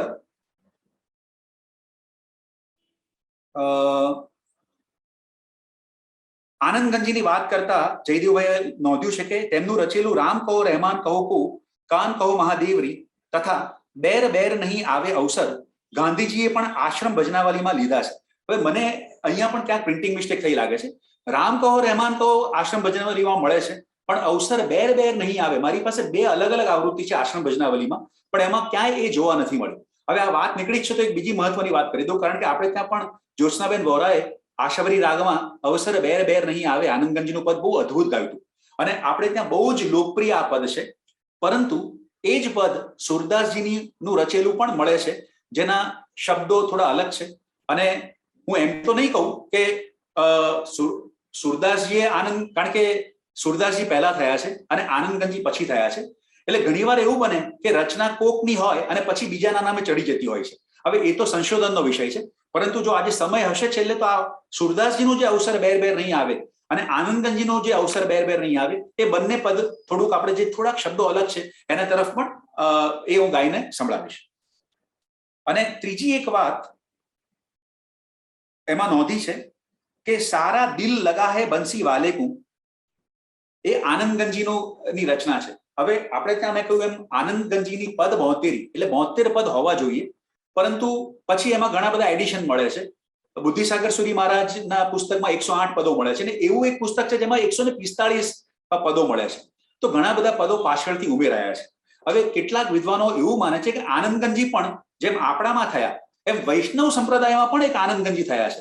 તો આ જે રચના છે સારા દિલ લગા હે બંસી વાલે કો, એ આપણે ત્યાં તો આપણે આપણા આનંદગંજી તરીકે રચના તરીકે જ ગાઈએ છીએ, પણ લગભગ એ વૈષ્ણવ સંપ્રદાયમાં થયેલા આનંદગંજીની રચના હોઈ શકે એવું ઘણા વિદ્વાનોનું માનવું છે. તો થોડુંક આ સ્વાધ્યાયમાં આટલી વાત કર્યા પછી આપણે આગળ વધીએ. જયદેવભાઈ લખે છે કે માર્ગી સંગીત રાગમાં હોય છે, તેમાં ગવાતી કાવ્ય રચના બે રીતે ગાઈ શકાય છે. રાગનો આલાપ તાન દ્વારા વિસ્તાર કરીને ગવાય ત્યારે તે માર્ગી રીતે ગવાયું કહેવાય, પરંતુ એ જ ચીજ બંદિશ માત્ર કાવ્ય ગાયનની જેમ ગવાય તો તે માર્ગી હોવા છતાં લોકભોગ્ય દેશી પ્રકારનું પણ બને છે. આ મારી દ્રષ્ટિએ એક મહત્વનો મુદ્દો છે. જેમ કે નોર્મલી જ્યારે તમે શાસ્ત્રીય સંગીતની બેઠકોમાં જાઓ અથવા તો કોઈ પણ વોકલિસ્ટને સાંભળો તો એ રાગ જ્યારે રજૂ કરે છે તો એની એક સિસ્ટમ હોય છે. જેમ કે પહેલા વિધાઉટ રિધમ એનો આલાપ થાય રાગનો, ત્યારબાદ એક બડા ખ્યાલમાં, અત્યારે ખ્યાલ ગાયકી પ્રસિદ્ધ છે તો આપણે એનો જ રેફરન્સ લઈએ તો બડા ખ્યાલ ગાવામાં આવે, એમાં બોલ આલાપ થાય, પછી તાન ગવાય, બોલતાન ગવાય, ત્યાર પછી છોટા ખ્યાલ ગાવામાં આવે ને એમાં આલાપ થાય, તાન લેવાય. તો આ રીતના રાગને રજૂ કરવામાં આવે. તો દેટ ઇઝ શાસ્ત્રીય સંગીત, દેટ ઇઝ રાગધારી સંગીત. આપણે જે ગાઈએ છીએ, જેમ કે મેં આજે આ રાગોપનિષદમાંથી રાગમાળાનો એક દ્રષ્ટાંત આપ્યો વૃંદાવની સારંગમાં, અને આજે જ નહીં, અત્યાર સુધી ઘણીવાર આપણે જે રાગ આધારિત ગીતો ગાઈએ છીએ, તો એમાં આપણે કોઈ શાસ્ત્રીય સંગીતમાં આલાપ કે તાન એ બધું નથી કરતા. આપણે માત્ર એ રાગનો જે ટ્યુન છે, રાગ બેઝડ ટ્યુન કે કમ્પોઝિશન આપણે ગાઈએ છીએ. તો અકોર્ડિંગ ટુ જયદેવભાઈ એને પણ દેશી જ કહેવી જોઈએ, કે એને પણ સુગમ સંગીત જ કહેવું જોઈએ. શાસ્ત્રીય સંગીત કે રાગધારી સંગીત તો એને કહેવાય, કે માર્ગી સંગીત એને કહેવાય કે જેમાં પ્યોર શાસ્ત્રીય રીતના આલાપચારી થાય, પછી એમાં તાન ને આલાપ ને બધું લેવાય. તો આ એક નાનકડી વાત મારી વિશે બહુ મહત્વની વાત જયદેવભાઈએ કરી છે, એ મેં શેર કરી. ત્યારબાદ આપણે ત્યાં ગેય કવિતા બે સ્વરૂપમાં જોવા મળે છે. હવેના મુદ્દાઓ પણ બહુ જ મહત્વના છે, છંદોબદ્ધ અને ગીત પ્રકારની. સંસ્કૃત ભાષાના વારસામાંથી આપણને અનેક ગેય છંદો મળ્યા છે. તેમાં કેટલાક તાલમાં ગવાય છે, તો કેટલાક માત્ર લઘુ ગુરુ દ્વારા સર્જાતી લયમાં ગવાય છે. આમાં બંદિશ ગૌણ અને કાવ્ય માણવાનું મુખ્ય હતું. આથી એક જ છંદમાં અનેક ભાવની રચના થતી અને તેનો આનંદ લેવાતો. આપણે ત્યાં મધ્ય યુગથી આજ સુધી એક ઢાળ પરથી અનેક કવિતા ગાવાનો રિવાજ હતો ને છે. કારણ કે કવિતા ગાવી જોઈએ એ આપણી ભાવના છે. તેથી આપણને ફાવતો ઢાળ ગાઈએ તો કાવ્ય ગાવાનો આનંદ મળે. મૂળ વાત ગાવાનો આનંદ છે, પણ હાલમાં આપણે ગાયક મટી શ્રોતા બનવા લાગ્યા છીએ, એટલે જુદા જુદા ઢાળના સ્વાદની જરૂર પડે છે. આ બહુ મહત્વની ટકોર જયદેવભાઈએ કરી છે, નોંધ કરી છે, કે પહેલા મધ્યકાળમાં કે પહેલા 100-200 વર્ષ પહેલા લોકો ગાતા, કવિતા ગાવા માટે હોય છે, અને એ ગાવા માટે તમે જુઓ આપણી જે દેશીઓ છે કે પૂજાઓ પણ ગાઈએ, તેમાં બહુ વેરિએશન્સ નથી. સિમ્પલ એક ટ્યુન હોય અને એ જ ટ્યુનમાં આપણે આખી રચના ગાતા હોઈએ છીએ. કેમ? તો સામાન્ય લોકો જે સંગીત શીખ્યા નથી એ લોકો પણ જોડાઈ શકે અને ગાઈ શકે. પૂજાઓ ગાવા માટે છે, સમૂહ ગાન માટે છે. જ્યારે શાસ્ત્રીય સંગીતમાં એ ગવાય છે, રાગધારી સંગીતમાં ગવાય છે, ત્યારે લોકો એમાં ગાઈ નથી શકતા, એ લોકો માત્ર સાંભળે છે. અને ઘણીવાર માત્ર જ્યારે સાંભળીએ ત્યારે આપણને એ દેશી મોનોટોનસ લાગે, પણ જ્યારે ગાઈએ તો એ દેશીઓ ગાવામાં બહુ જ આનંદ આવે. તો એ બહુ મહત્વની વાત મારી દ્રષ્ટિએ જયદેવભાઈએ અહીંયા કરી છે.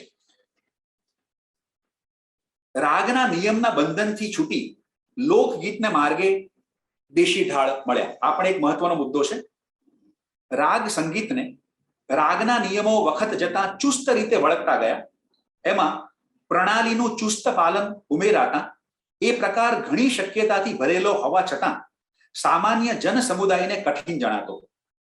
હૈયામાંથી નીકળે ને સીધું હોઠ પર આવે એવી નિયમના ચોકઠા વિનાની આ દુનિયા એ જ આપણા સુગમ સંગીતની પૂર્વાવસ્થા છે.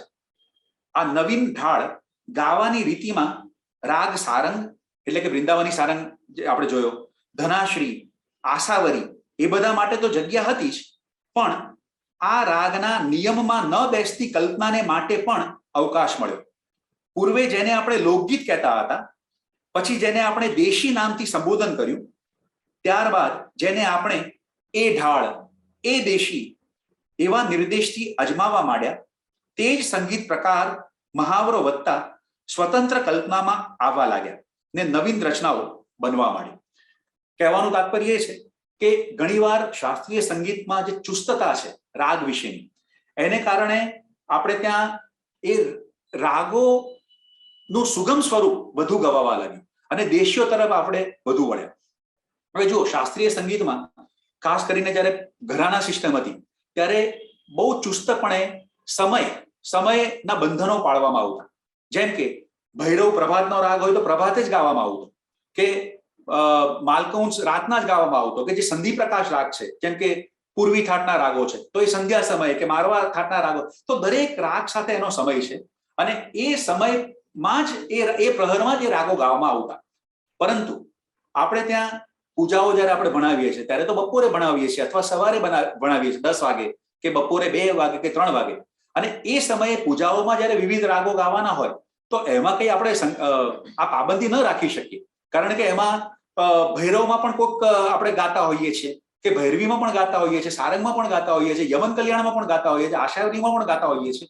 તો આપણે એ ચોકઠામાંથી મુક્ત થતા ગયા. અને એ એકદમ જે સ્ટ્રિક્ટ નિયમો હતા કે ભાઈ સમય પાલન કરવું જ પડે, કે આ જ પ્રહરમાં આ રાગ ગવાય, તો એને આપણે મહત્વ નથી આપ્યું. અને આ જ દેશીઓમાં એક છેલ્લો મહત્વનો મુદ્દો લઈએ કે ઉપાધ્યાય યશો વિજયજીની રચનામાં રાગ સંગીત કરતા દેશીનું બાહુલ્ય છે. આ વાત આપણે પહેલા કરી. એમણે લખેલું મહાવીર સ્વામીનું સ્તવન ગિરુવારે ગુણ તુમતણા જૈન સમાજમાં તથા કવિઓમાં આજ સુધી લોકપ્રિય થયું છે. એની લોકપ્રિયતા એટલી બધી હતી કે તે રચનાના ઢાળને અન્ય કવિઓએ અપનાવ્યો. જેમ કે સંવત 1788માં રામ વિજયકૃત લક્ષ્મી સાગર, વિજય લક્ષ્મી સૂરીકૃત 24, અભિનંદન સ્તવન જે વિક્રમની 19મી સદી પૂર્વાર્ધમાં લખાયું, પદ્મ વિજયજી, અમરચંદ્રજી, અને સંવત 1905માં વીર વિજયજી કૃત સિદ્ધાચલ ગિરનાર સંઘ સ્તવનમાં આ દેશીનો ઉપયોગ થયો છે. આમ લગભગ 1 સૈકા સુધી કવિઓએ અને 3 સૈકાઓથી શ્રાવકોએ આ દેશી માણી છે. આપ વિચાર કરો કે કેટલી લોકપ્રિય આ દેશી આપણે ત્યાં રહી છે. તો આ જે સ્તવન છે એ આપણે એનો સ્વાધ્યાય કરીએ, કારણ કે દેશી બહુ જ લોકપ્રિય છે. અને જૈન દેરાસરમાં લગભગ આપણને આ પરંપરાના ઢાળમાં જ, અને ઘણીવાર તો ચૈત્ય વંદનમાં સમૂહમાં લોકો ગાઈ શકે એવો સિમ્પલ ટ્યુન છે, અને એમાં આ દેશી આજે પણ ગવાય છે. ખંભાતમાં તો હું જ્યારે પણ દેરાસરમાં જોઉં ત્યારે આ સ્તવન અચૂક સાંભળવા મળતું હોય છે.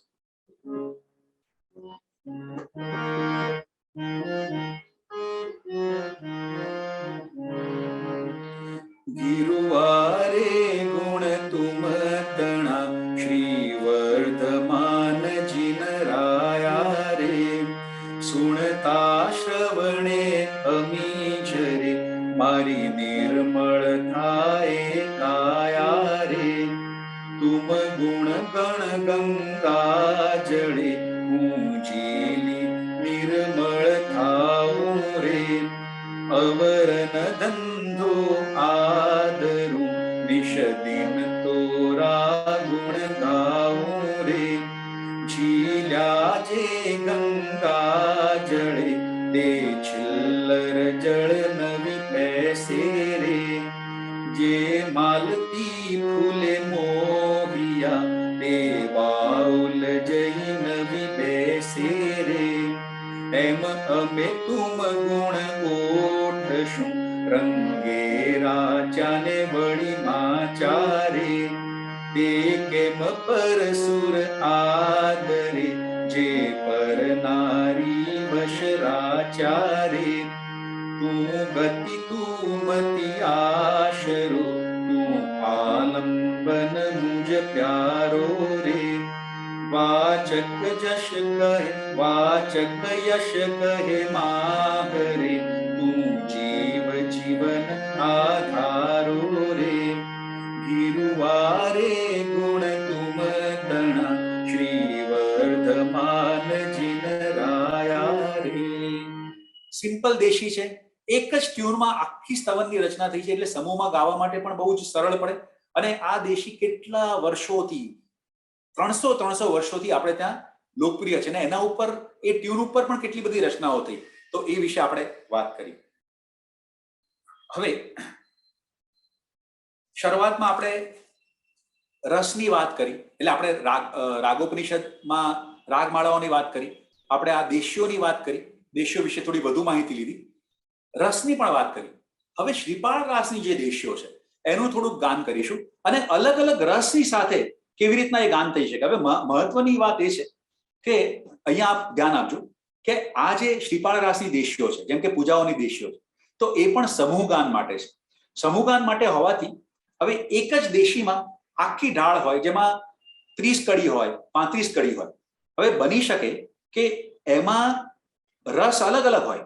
એક જ ઢાળમાં ક્યાંક વીર રસ આવતો હોય, ક્યાંક કરુણ રસ આવતો હોય, પરંતુ એ ઢાળ એકનો એક હોય.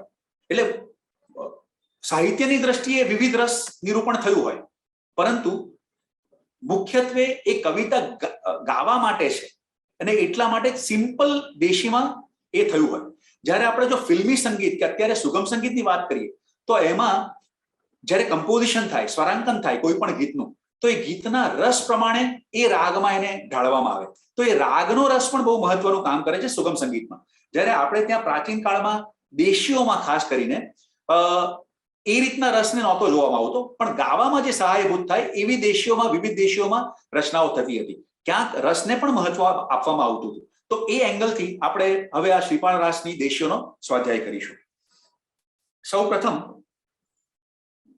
ત્રીજા ખંડમાં જે યશો વિજયજીની રચના છે, જેમ કીધું મેં પહેલા પણ વાત કરી છે એમ શ્રીપાળ રાસ એમાં લગભગ 750 ગાથા વિનય વિજયજીની રચના છે અને ત્યારબાદ યશો વિજયજીએ પૂર્ણાહુતિ કરેલી. તો ત્રીજા ખંડમાં 7મી ઢાળ છે, એની ત્રીજી કડી લઈશું, જેમાં શૃંગાર રસનું વર્ણન છે.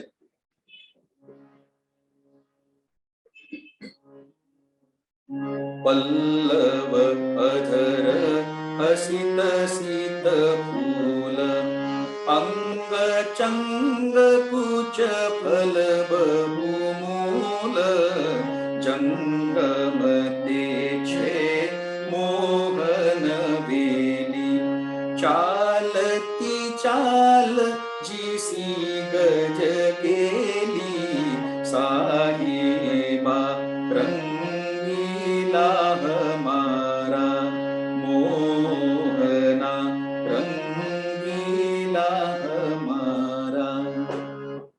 એક મહત્વની વાત એ પણ કરીશ અહીંયા કે આ જે રચના છે શ્રીપાળ રાસની, એ લગભગ 250-300 વર્ષ પહેલાની રચના છે. હવે આપણે જ્યારે જૈન સાધુ કવિઓ દ્વારા રચિત નાટકોની વાત કરીએ તો એ મધ્યકાળમાં રચાયા. જેમ કે રામચંદ્ર સુરીજી, અને રામચંદ્ર સુરીજીએ આમ તો એમ કહેવાય છે, આપણે ત્યાં એ વાત પ્રચલિત છે કે એમને 100 નાટકોની રચના કરી, પણ 11 નાટકો મળે છે. પછી પ્રબુદ્ધ રોહિણીયમ જે નાટક રામભદ્ર મુનિજીએ લખ્યું, તો એ જે કાળ હતો અને યશો વિજયજી અને અત્યારની આપણે રચનાઓ જોઈએ તો એ કાળની વચ્ચે મુસ્લિમોનું આક્રમણ ઘણું થયું અને એટલે શૃંગાર રસમાં પણ બહુ મોટો ફરક પડી ગયો.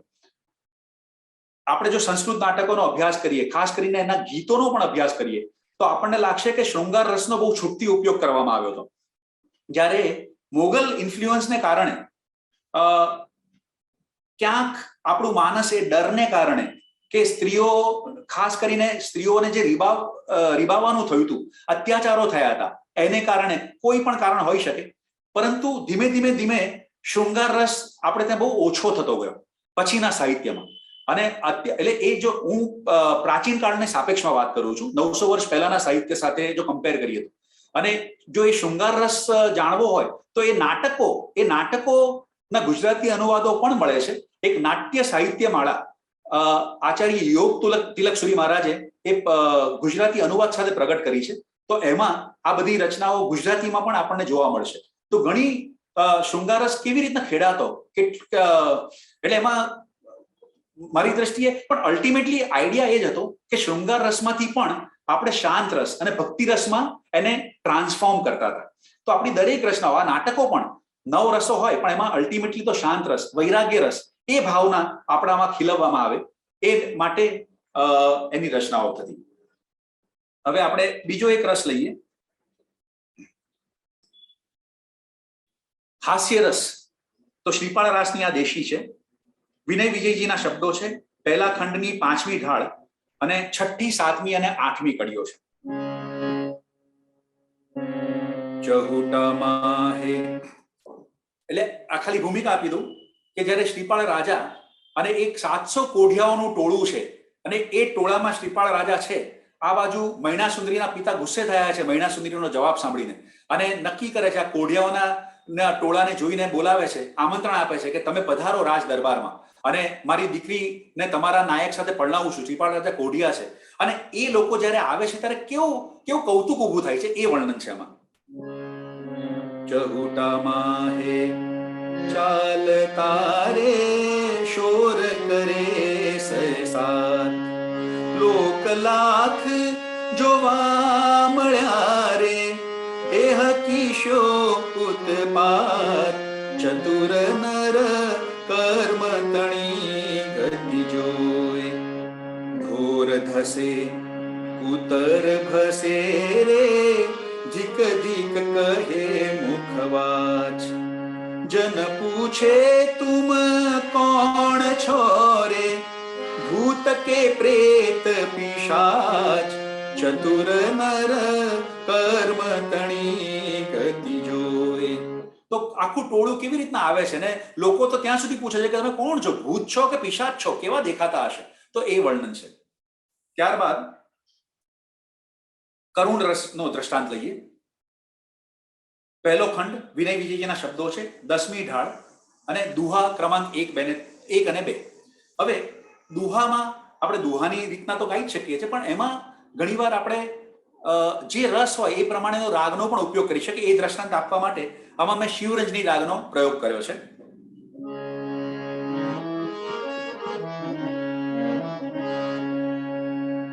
પાંચ વર્ષનો જબ હુઓ તે કુંવર શ્રીપાળ,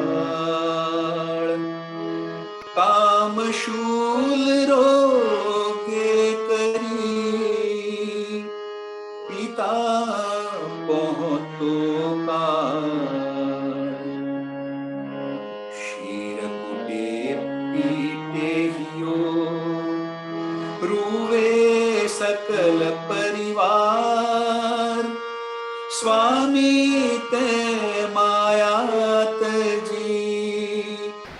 ગુણ કરશે અમસાર, ગુણ કરશે અમસાર. હજુ 1-2 દ્રષ્ટાંત આપણે જોઈ શકીશું. હવે વીર રસ, તો એમાં યુદ્ધની વાત છે. ખંડ બીજો, 3જી ઢાળ અને કડી, આપણે 2 કડી જ લઈશું. 10 થી 14 માંથી 1-2 કડી લઈએ છે. વિનય વિજયજીના શબ્દો છે. એકલડો દોય સૈન્ય શું જવ અતુલી બલ ઝૂઝે રે,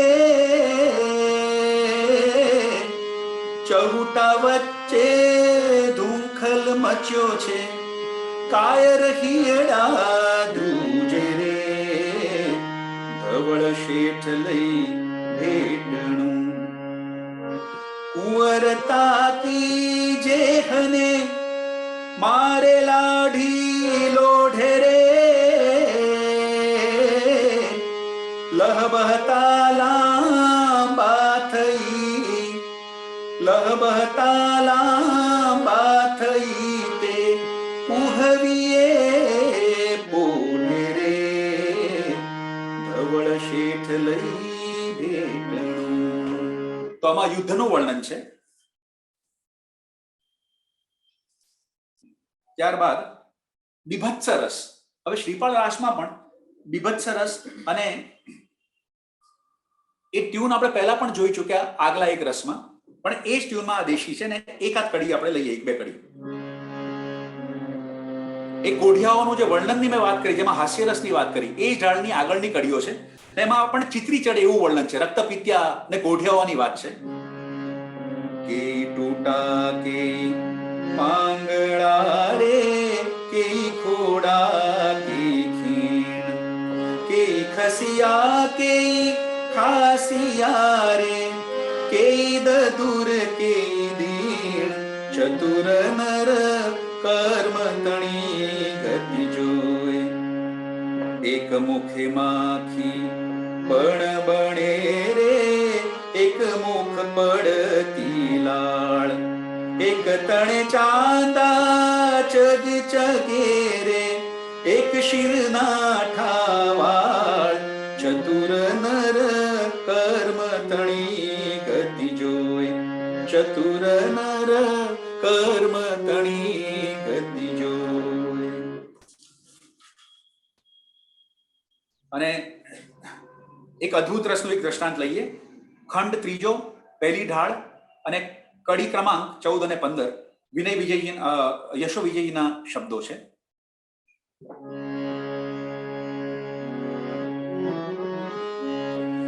જે વાહણની કોર કે માચા બાંધિયા રે, કે માચા બાંધિયા રે, દોર તણે અવલંબે તે ઉપર સાંધિયા રે, તે ઉપર સાંધિયા રે, ત્યાં બેસીને શેઠ ને કુંવરને કહે રે, તે કુંવરને કહે રે, દેખી અચરીજ એ કે મુજ મન ગહે રે, કે મુજ મન ગહે રે.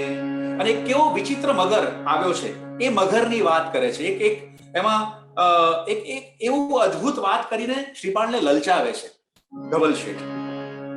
મગર એક મુખ આઠ કે દીસે જુજુવારે, કે દીસે જુજુવારે, તે હવા રૂપ સ્વરૂપ ન હોશે ન હુવારે, ન હોશે ન હુવારે. જોવા ઈચ્છો સાહેબ તો આવો વહી રે, કે તો આવો વહી રે. પછી કાઢશો વાંક જે કાંઈ કહ્યું નહીં રે, જે કાંઈ કહ્યું નહીં રે. તો આવા નવે નવ દ્રષ્ટાંતો આપણને શ્રીપાળ રાસમાંથી જ મળી શકે છે વિવિધ દેશોમાં. સમય થયો છે એટલે બે ત્રણ રસ આપણે આગળના સ્વાધ્યાયમાં ક્યાંક ક્યાંક સમય મળશે તો આપણે આવરી લઈશું. હા સિજલબેન.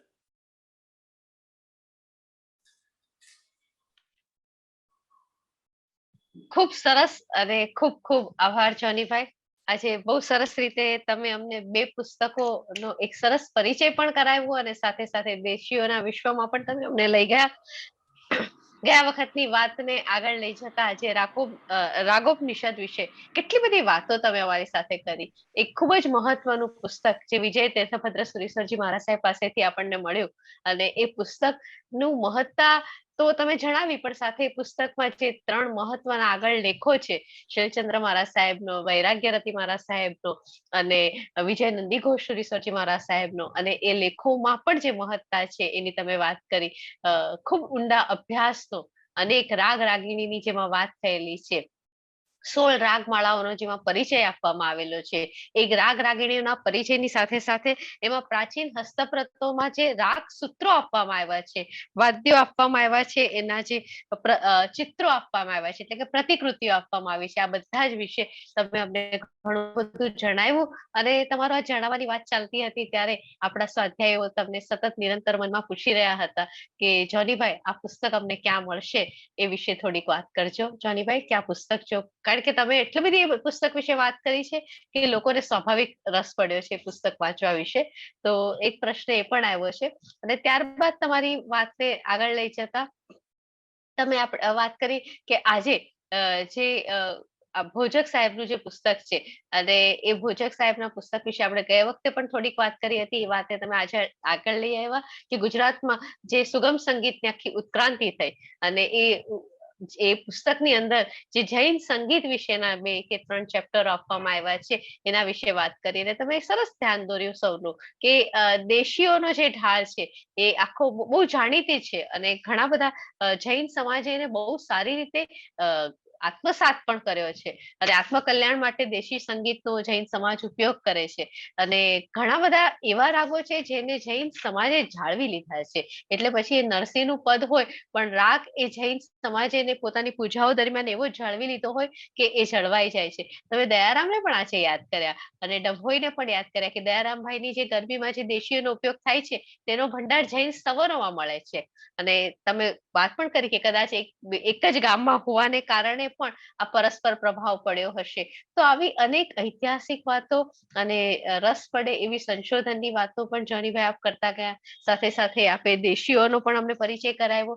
જૈન સમાજમાં આજે કાલિંગડો કે વૃંદાવની કે સારંગી કે રાગ ભીલુનો વિશેષ પ્રયોગ થાય છે એ વિશે વાત કરી. તો આમ તો ઘણા બધા રાગો છે પણ મુખ્યત્વે 30 રાગો પ્રચલિત છે એવું પણ તમે અમને જણાવ્યું, જેમાં સૌથી વધારે તમે કહ્યું એ મુજબ ધનાશ્રી, ગોળી, કેદારો, અસાવરી વગેરે રાગો ઉપયોગમાં લેવામાં આવે છે. સમય સુંદરજીને, આનંદધનજીને એ બધાને તમે યાદ કર્યા. તો જોનીભાઈ, એક પ્રશ્ન જે આજે આપણને આવ્યો છે તે આ રાગોપનિષદ ક્યાં મળશે અને બીજી એક વાત હતી કે તમે સુરદાસજીનું, મારે બરાબર કહ્યું મેં કદાચ, તમે સુરદાસજીના એ પદને નું ગાન પણ કરવાના હતા. તો એ બંને વાત આપણે સમાવી લઈએ તો કેમ રહેશે? હા, બહુ કારણ કે ચોક્કસ. બીજા કોઈ પ્રશ્ન સ્વાધ્યાયીઓ તરફથી આવ્યા નથી જોનીભાઈ, એટલે ચોક્કસ. હવે રાગોપનિષદ પુસ્તકમાં પ્રાપ્તિ સ્થાન જે લખ્યું છે એ છે શ્રી વિજય કનકસુરી પ્રાચીન ગ્રંથમાલા, શ્રી શ્રમણ સેવા રિલિજિયસ ટ્રસ્ટ, નવકાર ઇન્વેસ્ટમેન્ટ ગ્રીન ચોક ધાંગધ્રા, જિલ્લો સુરેન્દ્રનગર, અને મોબાઈલ નંબર પણ આપ્યો છે. આ હું ગ્રુપ પર આ એડ્રેસ હું મૂકી દઈશ, એટલે આ વોટ્સઅપ કરી પુસ્તકમાં દેજો ભાઈ. વોટ્સઅપ કરી દઈશ. હાજી, એટલે જે પ્રાપ્તિ સ્થાન આપ્યું છે એ છે. હવે બીજું જે પુસ્તક છે ગુજરાતમાં સુંગમ સંગીતની ઉત્ક્રાંતિ, ખાસ સેજલબેન તમને મારે થેન્ક યુ કહેવું છે કે ગયા વખતે મેં ખાલી આ બુકનું નામ આપ્યું અને તમે તો વોટ્સએપ ગ્રુપમાં એની આખી પીડીએફ મૂકી દીધી. તો જ્યારે જ્યારે સમય મળે ત્યારે આપણે સ્વાધ્યાયીઓને મારે ખાસ કહેવું છે કે મેં આજે જે વાત કરી છે તો માત્ર 2 ચેપ્ટર જે જૈનિઝમ બેઝ છે એને લગતી કરી છે, પરંતુ આખું પુસ્તક જો સંગીતમાં રસ હોય તો સુગમ સંગીત વિશેનું બહુ જ મહત્વનું પુસ્તક જયદેવભાઈનું આ છે, અને પીડીએફ તમને ગયા વખતે સેજલબેને મોકલી જ આપી છે. હવે સુરદાસજીના જે પદની વાત કરી છે, જ્યોત્સનાબેન વોરાએ તો આપણું આનંદગંજીનું પદ ગાયું જ છે, અને એ આપણે જાણીએ છીએ, એટલે સમયના અભાવે એ પદ હું નથી ગાતો સેજલબેન. તો પહેલા સુરદાસજીનું ગાઉં છું અને પછી આપણું ગાઉં છું.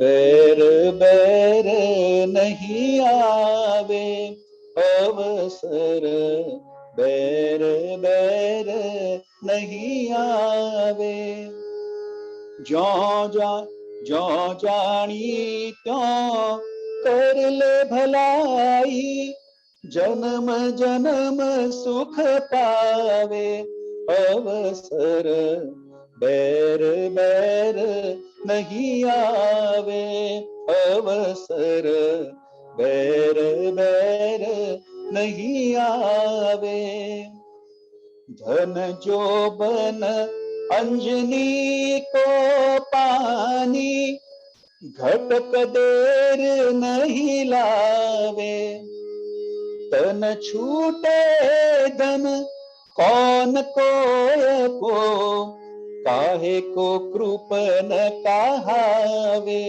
अवसर, बैर बैर नहीं आवे अवसर, बैर बैर नहीं आवे, जाको मन लाग्यो श्री हरि को साको अन्य नहीं भावे, जाको मन लाग्यो श्री हरि को साको अन्य नहीं भावे, सूरदास प्रभु आनंद सागर, सूरदास प्रभु आनंद सागर, क्यों न प्रेम धरी गावे अवसर, बैर बैर नहीं आवे अवसर,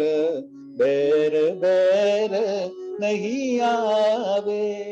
આ સુરદાસજીનું પદ થયું, અને હવે આપણે ત્યાં જે આપણે ગાઈએ છીએ આનંદગંજીના પદ તરીકે એના શબ્દો જોઈએ. બેર બહેર નહીં આવે અવસર, અવસર, બેર બહેર નહીં આવે, બેર બહેર નહીં આવે અવસર, બેર બહેર नहीं आवे, जूं जाने त्यों कर ले भलाई, जन्म जन्म सुख पावे अवसर, बैर बैर नहीं आवे अवसर, बैर बैर नहीं आवे, तन धन जोबन सब ही झूठो, प्राण पलक में जावे, तन छूटे धन कौन काम को, काय को कृपण कहावे अवसर, बैर बैर नहीं आवे अवसर, बहर बहर नहीं आवे, जाके दिल में साच बसत है, ताकू जू झूठ न भावे, जाके दिल में साच बसत है, ताकू झूठ न भावे। आनंद घन प्रभु चलत पंथ में, समरी समरी गुण गावे। अवसर बहर बहर नहीं आवे, अवसर बहर बहर नहीं आवे, अवसर बहर बहर नहीं आवे। ખૂબ ખૂબ આશીષ. ખૂબ સરસ જોનીભાઈ, અને ખૂબ પ્રસન્નતા સર્વ કોઈના હૃદયમાં છવાઈ ગઈ છે. એટલે હવે હું વધારે વાણી વિલાસ ન કરતા આપને વંદન સાથે પ્રણામ કરું છું, અને આજનો આ જે આનંદ તમે અમને આપ્યો છે એના માટે હૃદયપૂર્વક સર્વવતી આભાર માનું છું. પ્રણામ ભાઈ. પ્રણામ.